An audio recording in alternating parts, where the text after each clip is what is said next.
it has this feeling a bit of like the prequels in Star Wars, where you rewatch it hoping that Anakin doesn't become Vader again, and you rewatch it again and again. And it's a bit like this, where I think when you watch the prequels, you're kind of just hoping, please stop making prequels. All right. Well.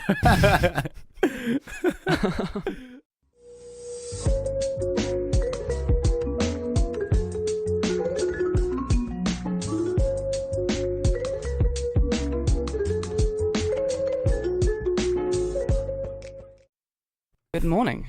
Good morning, Andrew. We How are you doing? late. We are late, very late. We're 45 minutes late, I think. It's 9:45. It's Wednesday morning, which means it's time for Neon Sunrise. However, we have been having some technical difficulties. God, it was complicated. So there's no music. Luckily, this isn't a music show.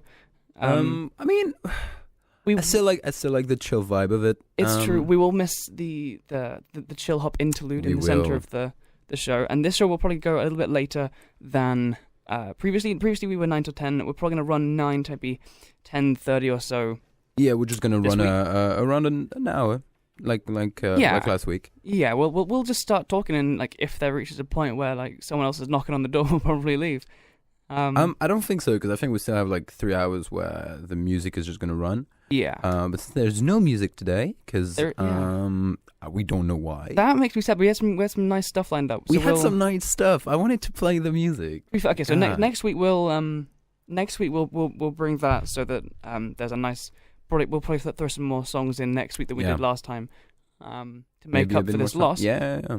But for now, next week this weekend we are going to the Comic-Con London.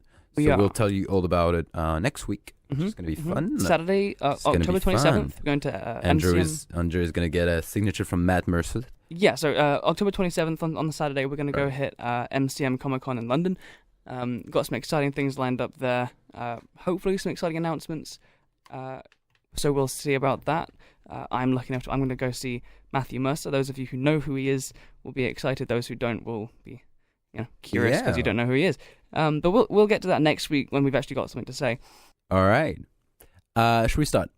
Let's do it. So recently, you recommended that I read a comic book. Damn, and I mean, was I right about it? You were right. So I've just right finished reading Saga.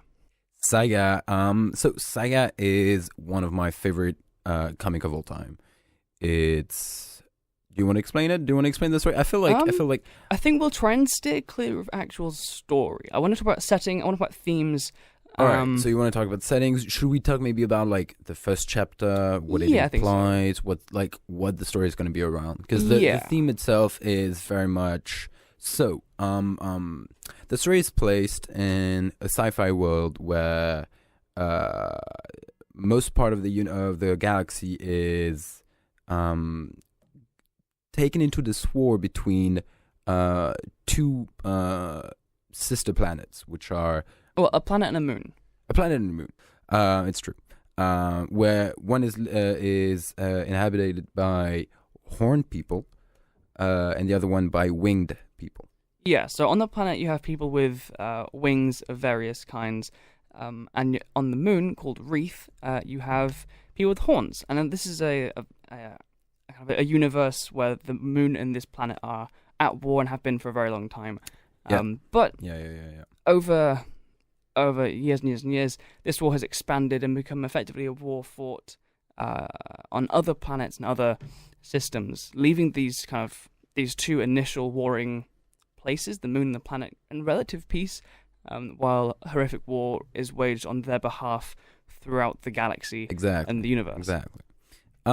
So in this story we follow two soldiers, one of each side, which are Marco and Alana, so Alana is a woman from the planet, the winged people planet. So she has wings. She's a winged person. And Marco has horns, and it does have a bit of a Romeo and Juliet vibe. Very much so. Now that we say it like this, yeah, very much so. And effectively, so the story actually doesn't necessarily follow them as much as it follows their daughter Hazel. Right. The product of Romeo and Juliet sans suicides. Sans suicide. We follow Hazel, who, from the eyes of everyone on both sides, is this abomination, this product of the union of two enemies. A baby with horn and wings. My God. Yeah. So we follow Hazel, who is born into this war and is this kind of person stuck in the middle. She's born into this galaxy that is tearing itself apart, and like everyone is trying to find her family, and she's running away from it. And I mean, that's the entire story. We're not going to delve too much into it. Yeah. So in terms of the setting, there's sci-fi, there's spaceships, but there's also magic. Right. Like the spaceship is basically a rocket ship made out of wood. Powered by magic. The very big difference, for example, the cultural difference between the moon of the Horn people and the Wing People planet is the fact that the Wing People planet is a very much more tech-based civilization, and the moon with the Horn people is very much a magic-based, very fantasy kind of world. Yeah. And the way they cross over is quite interesting. Because you have these people flying around in spaceships, meeting lots of aliens and things. Lots of aliens, Probably a good thing to point out, this is definitely an adult comic. There is explicit content. There is very... This is not a comic to hand to your 12-year-old because you think he likes comics. Do not. It's plus 18. Yeah. But no, so the way that they blend the fantasy and the sci-fi elements is kind of cool, because you have this civilization where both have existed for a very long time, and therefore technology is in place to combat magic, and magic is in place. Yeah, I mean, not even at in place, a degree to exactly. And I loved about that. It's this moment where Marco, the horn character, the horn person character that we follow, is he has like 5 guys all with laser guns and using magic and all that, fighting back. And I found it like, I love that thing where fantasy sci-fi mixes with magic, and to a certain degree, it's not like they mix together to make one thing. So it's not like... they're opposing sides. They're opposing sides. So they don't mix together. It's not like you have technology based on magic and this kind of thing. You just have magic, a block of magic, and a block of tech. What I quite like, actually, is how they blend together, but they don't dilute each other, but they keep it relatively gritty. Like, across these planets, it's not a clean, like, Star Trek-esque clean spaceships or anything. This is it's a gritty universe. And while magic is very powerful, the technology is like it. There's no casting a spell to make you immortal. It's if you have. I think if I remember, you have one that just creates a shock of electricity. Another one that sends like bounds to stop someone. Bindings. Yeah. Yeah. Like it has utility and it is very strong, but no matter how good you are with a bit of magic, someone can still blow your head off. Exactly. And they frequently do. I don't know if anyone has watched Game of Thrones. I hope you do. It's a great show. It's very much like that. You get attached to characters and they die quickly. Yeah. If you're not a fan of getting attached to a character and then them getting very gruesomely killed. Very gruesomely killed. Not for you. No. I'm still crying, man. It does. The comic itself, it does a great job of giving you sympathy for villains and protagonists. Right, but I think that's a good question, and I wanted to talk to you about that because I've been reading it for maybe a year now. I've been following what comes out. The last chapter, the last issue. 54. 54 was maybe a few months back, which is the last issue that came out, not the last one, I hope. That would be a horrible cliffhanger. Well, I want to know about how you felt, how the people and how the organization of relationship in the book itself. It's very much where it's very much a gray area where no one is very like the hero, or no one is the villain. No one has this placed role in this story. Yeah, there's no classic hero and villain. And in a world where, like in today's world, where kind of anti-hero is almost more popular in like comics and films and things. You've got Venom, you've got Deadpool, and all this kind of thing. Like, people who aren't good people doing good things.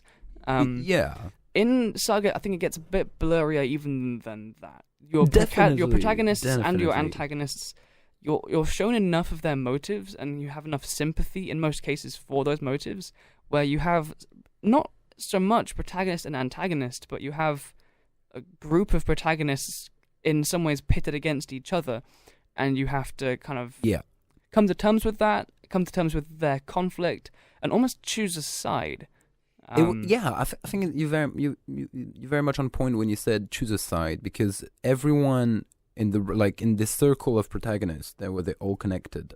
It's very much where each of them has reason, because again, like, you have heroes and villains, but since it's a story where it's just them going through the cosmos trying to survive, basically, they're not acting like heroes. They're just normal people with a normal life that are just trying to run away. I mean, there's no grand goal other than not get killed. They're not going to be going to town with a farmer coming up saying, "We need help," and then just okay, we'll help. No, it's just like a normal people with normal morals and gray areas. But what's funny is each of them has those kind of characters where, I mean, those kind of like, I mean, story where they have gray areas. So you have areas where you think, he's a bit of flaws.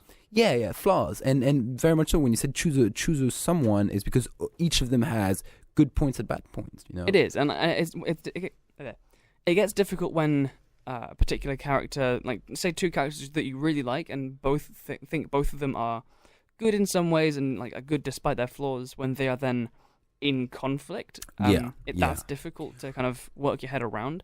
But for sure, like, even the people that you might assume this is definitely the protagonist, we're following this person, we want this person to succeed and do well, and then they start doing stupid things and they start making decisions that you necessarily don't I have agree with. I have a perfect example in the end, in the last issue. I know you're talking about.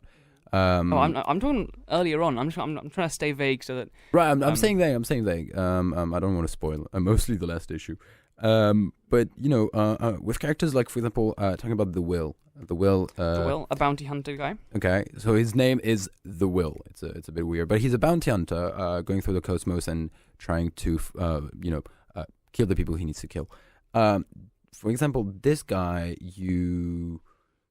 it's just a complete gray area. His morals are not even, and the character itself, he has flaws, and whenever there's the possibility where his flaws could come out, you're like, no, I hope he doesn't do it. He doesn't do it, and then he does it, and then it's like, even not just, it doesn't have to be just flaws. It's just even like just his character, his personality comes out in those moments where, well, it's dangerous for him, or you're hoping that he wouldn't do that. Same thing from other characters.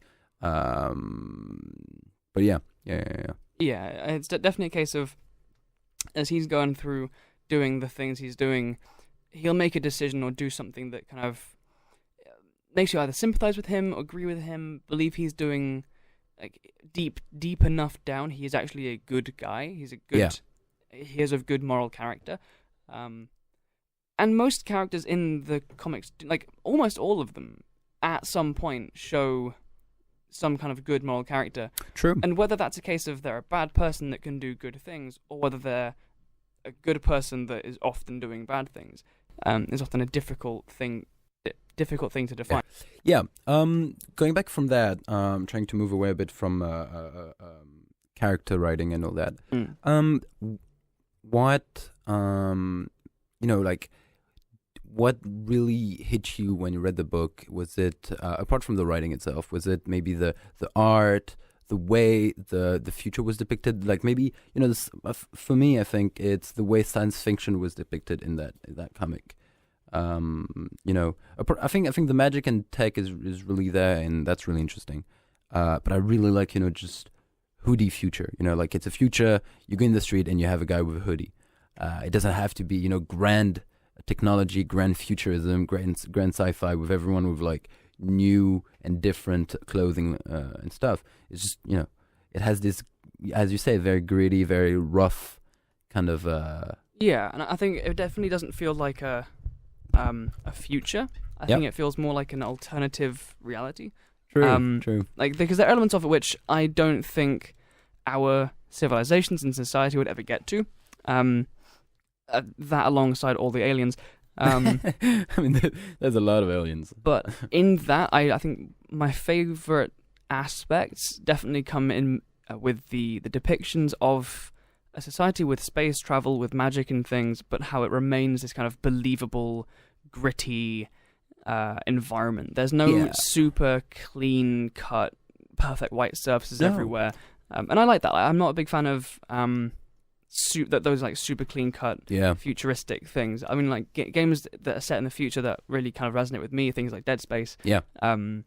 More so than things like Star Trek, where it is, super clean spaceship. It is like this dirty. Yeah, you can't think about a reality where everything is clean. It's not really. It's less believable. I'm not saying it's not believable. I'm saying it's less believable. I think it's difficult to have that environment and to still evoke an atmosphere. True. Having that kind of grittiness, that dirty reality, allows for kind of the darker themes and the darker plot points in the story. It allows those to feel rooted in the setting. Because for example, within the show, at some point there is substance abuse, there is taking of drugs and things, and it obviously has effects on people, positive and negative. And I think that would be a difficult thing to portray and to go through in a super clean cut environment. And having a gritty setting helps root that in the atmosphere of the setting. Yeah. Very I think that's quite an important thing. Yeah, I mean, Saga it is for sure. But I like when you said it's an alternate reality. I think it's pretty good. And I think there's one comment you said while reading the book, which I loved. You said you looked at, like, there was an alien talking. You said human violence or human morals, and said, "But he's an alien." But actually, that's like in the book, every alien and everyone you see acts like human. They do. Like, while you might have aliens who are effectively spiders with a human torso, and without arms, and no clothes, no clothes. And you have, like anthropomorphic mole rats and all these kinds of aliens, and a puppy seal man, while they are all these kind of very exotic, animalistic aliens, character-wise, personality-wise, they're human.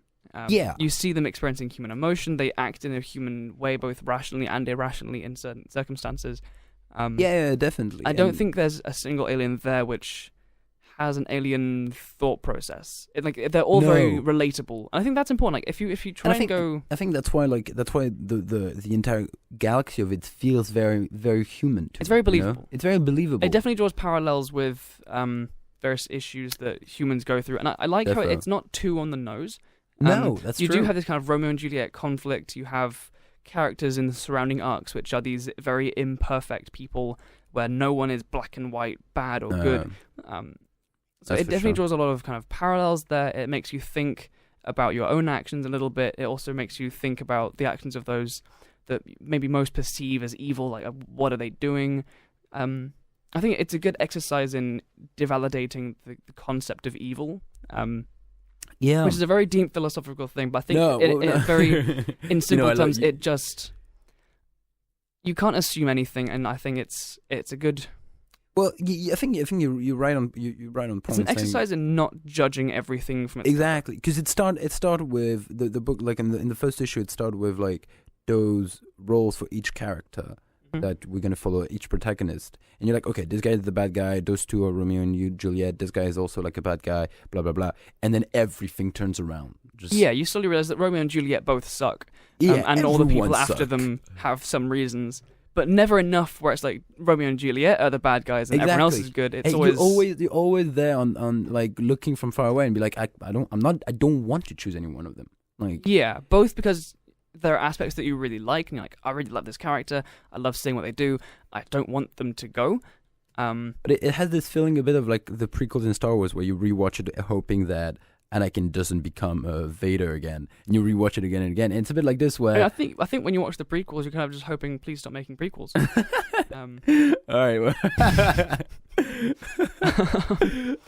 All right, fair enough. Okay, I like the prequels, Andrew. You know that. No, don't hate on me. Don't hate on me. We'll get to the prequels another time. We'll get to I think we'll have to dedicate a good solid half episode to addressing the Star Wars prequels. Just you shitting on it. No, because I like them. It's good, but man. I feel like that statement requires justification. Too many people asking this question. Okay. No, but like, and Saga is with this where you follow those characters and you're like, every time you're like, no, don't do it. Don't be yourself. Don't follow your own morals and stuff. Show that you can. Show that you're being better than you are normally. And none of them are. And they never do it. They never do. They always fall down the hole that you don't want them to. Always. But I'm happy you liked Saga. They're believable characters. They're such flawed people that they feel like people. Yeah, but it's a weird comic because it's not a comic you would. It's like a drama comic. It have like action scenes. Like it's a sci-fi, but I don't know how like what tags you would put on it. Yeah, I mean, I think like if you were trying to like put this on a adventure would be good. Definitely adventure, action, drama. Romance? The question mark is there because of the aliens involved. I mean, yeah, you have romance, but it's but it's still like just putting tag on the story is hard because the story goes in every way, and you, since you're connected, you just go through this relationship. Would it be adventure, action, and romance? I mean, there's all of those things. So there's all of those. Yeah, it applies to all of those tags. Yeah, there is gruesome violence. There's gruesome violence. There is plenty of sex. Weird sex, yeah. Alien sex. Some of it's weird. Yeah, well, okay. Some people are into that. Leave it alone. All right, Andrew. One judge. No, not myself. I'm just talking on the behalf of the populace. Of the populace. All right. Yeah. I think that is about as much as we need to say on Saga without talking about story stuff, which I don't want to do. No, we're not going to talk about story stuff. Go read it. Go read it. Go read Saga. The art's really good. The art is amazing. Don't read it in public. Don't read it in public. Well, I mean, if you do, be sure no one is looking over your shoulder.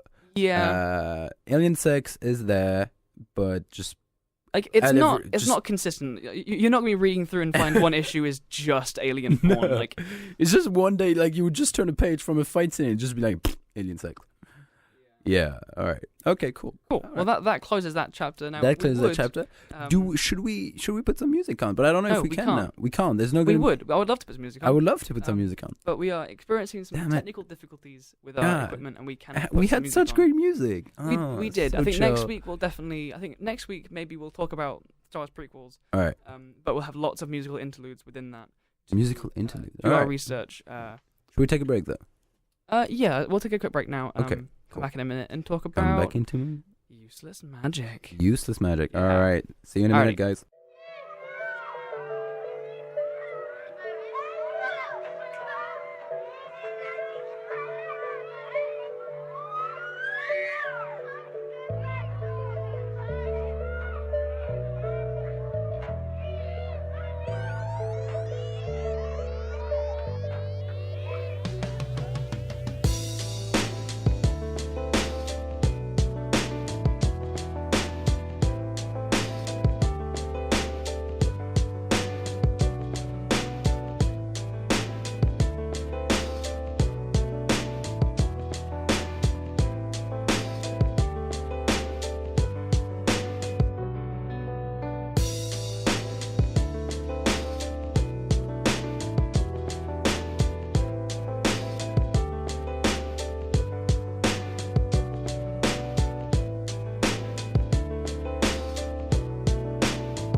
And welcome back. Yeah, sorry about that, guys. No music. Experiencing some technical difficulties with our chill hop extravaganza that we will be bringing to you next week. Chill hop extravaganza. Okay, cool. I can't say that word. Extravaganza, then you're not doing it right. What? How do you say it? Extravaganza? Extravaganza. Extravaganza. I got it. It's fine. Cool. There's no TH in there. No? Extravaganda. Vaganza. Oh, there's a Z in the end. All right. English lessons with Neon Sunrise. Cool. Yeah, you're a pretty bad teacher, Andrew. Well, it's why I'm on radio, not a teacher. Cool. All right. So, our second topic for today involves... unusual magic. Unusual magic? I'm thinking more useless magic. Useless magic is cool. Unusual magic. Are we talking about, like, magical items? No, so I'm thinking innate abilities to do magical things that aren't very powerful in any respect. All right. So a few examples that I've thought of these. Now you can, obviously shout back if you have any, ideas, bouncing back and forth kind of thing. Do you have ideas? Yeah. You want to start? Of course. Yeah. I'll start with a couple. I mean, coming back to that. Did you watch? Did you read or watch My Hero Academia? I have not, despite many recommendations to do so. And in that, you have a lot of people. Well, it's this world where people have powers, and a lot of people have useless powers. Ah, well, yeah. If we repeat stuff from that, there's your assurance that it's not direct copying. I mean, for me, yeah, maybe. All right. Okay, for you. So I was thinking things like you can conjure fire. Right. But only enough to make like a small candle. Well, you can a little like droplet of fire in your palm. Okay, like, enough to light a cigarette. Exactly. So it's good. It's not that useless. It's a minor utility. I think you can control water, but like very, very, very, like very a shot's small worth. amount. Yeah, like a shot's worth. Like you can't do anything with it. Yeah, like it's a great party trick, but it's a great not party a trick. lot more. Yeah, that's it. I mean, if you spill a bit, then you can just whoop it back into the glass. Yeah, cool. Okay. Well, yeah, it's it's still a useless power. Yeah. Like next to like someone else, like I don't know, like people like the Human Torch, those kind of things. Like no. Yeah. What about you can project light from the palm of your hand like a torch, but it's quite dim and is always green.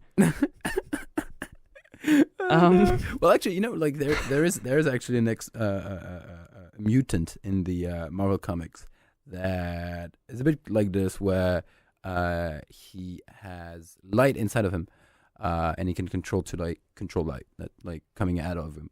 It's pretty cool. I forgot the name, but what else could we go? There's so many things. Like you take one power and you deem it down very much. Pretty much telekinesis. You can move objects with your mind, but nothing more than like the weight of a small bag of sugar.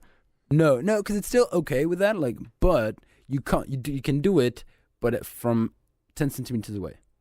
That's the max distance. That's the max distance. You can't. It's just 10 centimeters away. That's there. You're just like, oh. I can move my mouse without touching it. Yeah, exactly. But how good's your control on that? To be fair. I would say. Yeah. Go ahead. Control a mouse or a controller with it. Like, can I operate the clicks on a mouse? No, I think like it's basic telekinesis. Okay, like a clumsy hand. Clumsy hand. I mean, just a force. You just, it's a force. You don't have hands. I mean, it's not a mage hand or anything. But a reference no one would get. Right. Okay. But you take another power and you just deem it down as you can shoot lightning from your hands, but it's only enough electricity to cause a minor electric shock. It's similar to when you've been climbing on a trampoline and then you like touch the metal bit on the side or touch someone else on the trampoline. Fair enough. So it's like a taser, but like really, really empowered. A tase, but if you tase them, they're like, ow. And that's it. and like that's all the response you get. It's still out. Like I feel like when you put your hands on a electric fence, like those one like where you have in the farms and stuff, in the field, like that, but just boop. I mean, a bit less than that. Less than that, yeah. Like enough to be like a annoying bit of pain, but not enough where you're like, it's not gonna stop pain. you. Yeah. I see what you mean. But like, well, think about it. Like a wizard that spent like, I don't know, like 2-3 years of his first years of learning magic just to learn like shitty spells. In just like the beginning, you just like learn about stuff like controlling fire, but just the smallest amount possible, or just making like sparks or those kind of things. Worst thing. I think the fire would be pretty useful though. Like in terms of like real life where magic doesn't exist. If you ever need to like light a campfire, then you can make a little spark. Yeah, well, inside the. When was the last time you needed to light a campfire, Andrew? Summer last year, I was out camping. Right. Okay. we do city boy. Yeah. All right. You're Elastic Man, but you can only do it on your neck. You're just elastic on your neck. That's it. I mean, it's good if you take a punch and like you can't break your neck or whatever. But okay. you can just have like. See, I immediately thought about like you're trying to look over a wall that's a little bit too tall, and your neck just goes whoop, and your head just kind of. But no, it's the worst thing. Like you can't do anything about it. You can't do it. I mean, your head is just there and just wobbling around. You could pull a Mr. Fantastic and like wrap someone up with your neck. Wow. I mean, like, how elastic is your neck? Think about it like a world. Like you take like Marvel or DC, but just everyone has like those half power. You know, just like the Elastic Man, like just Reed Richard, the Fantastic Mr. Fantastic. How creepy? Just with a neck. How creepy would Mr. Fantastic be if he's really elastic, but it's only his fingers? Okay, no, that's fine. Well, I mean, it's how very creepy small. would that look? That would be very, yeah. So his hands go. It would be, but I mean, you take everyone and you just give it back a notch. Like you take the Thing from the Fantastic Four, and apart from being just full of those rocks and stuff, just having like 2 rocks like literally on his elbows, and that's it. And just like he would be like just fighting evil with his elbows. Elbow pads. Yeah, elbow pads. Damn it. I'm thinking more like Invisible Lady. Invisible Lady, but just from the waist down. No, like it's Invisible Lady, but you can see all of her hair. Like that's really bad, though. That's really bad. Like because like you can see her clothes, right? So one of the like the lame crude kicks in the old movie. Is this a flying wig? Flying wig and like a vague outline of a body of very fine hair. Oh yeah. Well, like the human body is covered in very fine hair, so like you'd see a very faint hairy outline. So I feel like that would be great if you were blonde, because for me at least, being blonde, like most of my like my arm hair and all that kind of stuff, it's pretty see through. Right. Like shave your head bald to get rid of that big beacon of your presence. But other than that, if you're ginger, if you're like black hair, like a lot of contrast, you're gonna be this really clear, stark outline. Imagine if you're Italian; they're really hairy. Like you're just walking around on this big Turkish flying carpet. Turkish people are hairy. I can't speak to. I know that. I don't know many Turks, I'm afraid. No. I think what we call is also you can teleport yourself, but it's not you that teleports. It's all your clothes. What? You can just. I'm really struggling to see the point of this one at all. Exactly. It's just there's no point to it. No, I think it needs to have some utility. Like some utility. A point to it. You can teleport, but just from 2 meters. 2 meters is like, still good. Or you could teleport, but it leaves your clothes behind. No, because like it's fine. Like I would do it. I'd like to see that. I mean, I like what middle kind of of the teleport street. are we talking about? What kind of teleport? Not very far, across the street. Across the street. Yeah, like 10 meters max. Can you go through things? Like if it's there's basically a wall Misty in the way? Step minus your clothes. Okay, Misty minus your clothes. Damn it, that's horrible. God, I mean, it can still work. You go to a bank, you see the vault, and you just. And you're naked. In, yeah. And you're the first naked gangster in the world. See, I'm picturing more like you're crossing the road. You didn't look quite well enough. There's a big honk of a horn, and there's a bus barreling right towards you that can't stop in time.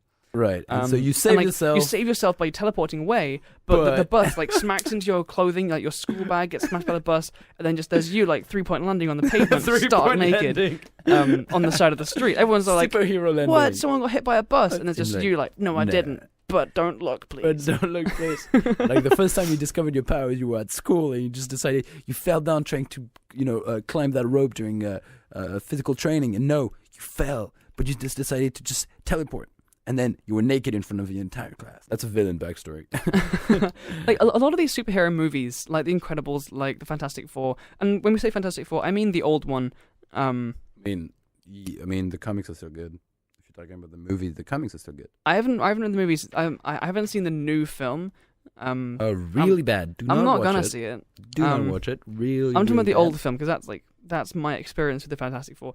But with all of these ones, these superheroes that have powers that affect their bodies, like invisible lady. Yeah. You her have clothes are left behind, so she I guess stripped naked. Oh, funny, embarrassing bit where she's naked.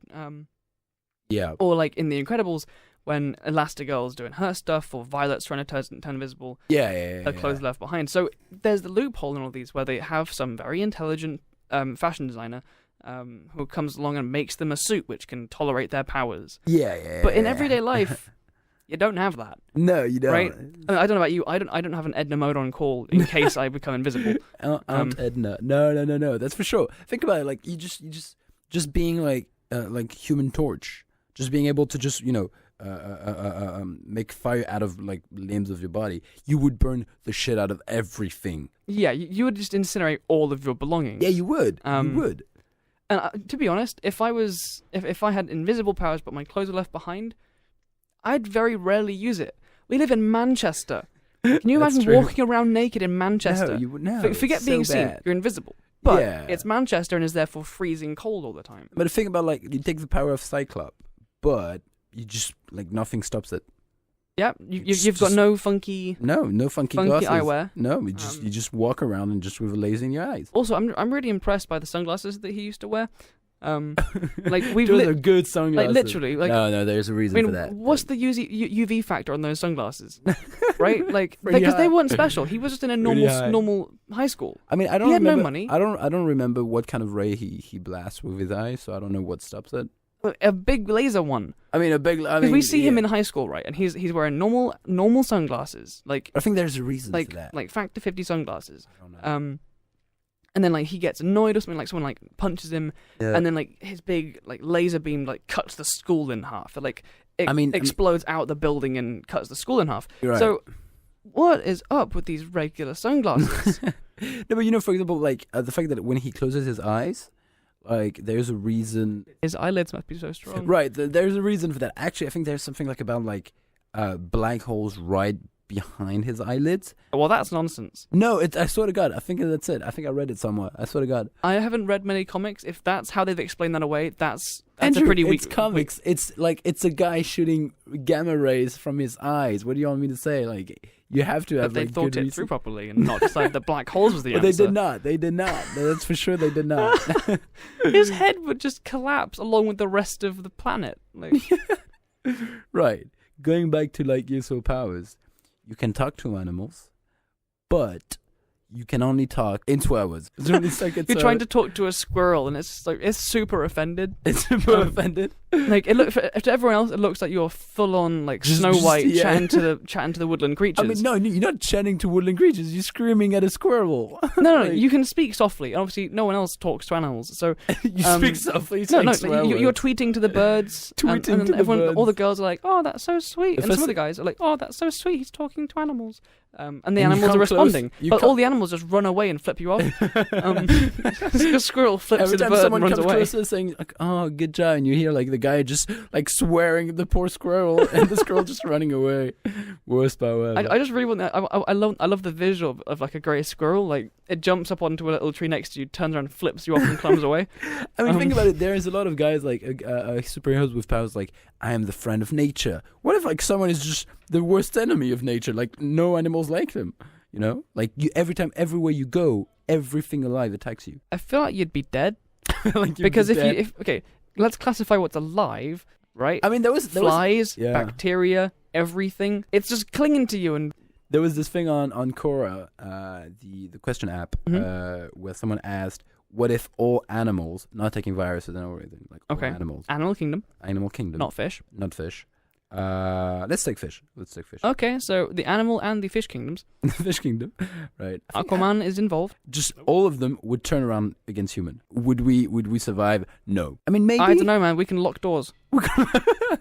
Man, like you don't know. I've seen some dogs open doors, but they haven't undone the locks. I've seen Jurassic Park, and in it, Velociraptors open doors. It opened the door. It didn't unlock it. My cat didn't find a key. Okay, my cat opened doors. Does it unlock them? I don't know. I never gave him a key to see. Dude, so rest of the world, I feel like in Africa, you'd struggle because, like, yeah, you can lock a garage door, but then the elephant is pushing it down. Right. If there are any elephants left. I mean, Australia, you're done. Like, I think Australia because Australia's they'll just like the creepy callers go. Here in England and I guess some of Europe, where most of the larger animals have been hunted away. In England, the worst you're gonna get is the insects finding their way to you and some angry bunnies. Like, I mean, I'm not. Yeah, because I think for the point of the squirrel forces unite. Good portion of the world population would die. Like 80% of the population. You're underestimating the number of guns. Yeah, I am. I'm sure. But like, how is it easy to shoot down like a flock of birds, like 300 birds coming for you? How do you stop it? Well, it depends on how much preparation time you've got. No, you don't. You don't have any preparation time. None. Just from you're walking through Piccadilly Gardens. Exactly. 200 pigeons decide that your brain is lunch. Right. Exactly. Yeah, that individual's dead. But then everyone else is like, no, and they scream and they run inside and they close the windows and the pigeons are there just like, dung, dung, dung, dung, dung, dung, dung, dung. Right. I don't know if you've ever seen rats go up the sewers and try to kill you. Okay, you close it. You flush the toilets. You flush the toilets. Andrew, okay, yeah. As I always say, Andrew, if any case of like end of the world, I would just stay with you. You have a sword. You have. Well, let's not advertise too much about myself. No. I mean, yeah, I would stay with you. You have like yes. If there's like the world is attacked by animals, just lock down your windows and flush your toilets. That's it. Yeah, that's all you need to do. Sorted, safe. All right. What's the time? Time is currently 10:30. Are we good? I think that's a good place to call it. Yeah, I think that's a good place to call it. Thank you very much for today. Thank you very much for you. Thank you very much for everyone who's listening, for putting up with the lack of music. Yeah, sorry about that. I'll add it on the podcast that we're going to have. Yeah, so anyone who's listening live who either missed last week's or wants to catch next week's but can't necessarily get the time slots, we will be putting these podcasts out on SoundCloud, on iTunes, on YouTube. Exactly. On the so channel. Everyone can have it. What's the channel called? The channel is called Chasing Tales for now. That's chasing as in chasing cars by Snow Patrol, and tales as in stories. It's related to another project of ours that we might be working on, but yeah, some things are in the works. So in the next months, keep your ears out, and maybe we'll be broadcasting that here. So this weekend we're going to Comic-Con London, and we're gonna have fun. So see you next week. We'll talk about it, to tell you all about what we did and stuff. I think that's a good idea for next week. Well, thank you very much for listening, everyone. We have been Neon Sunrise. Goodbye. I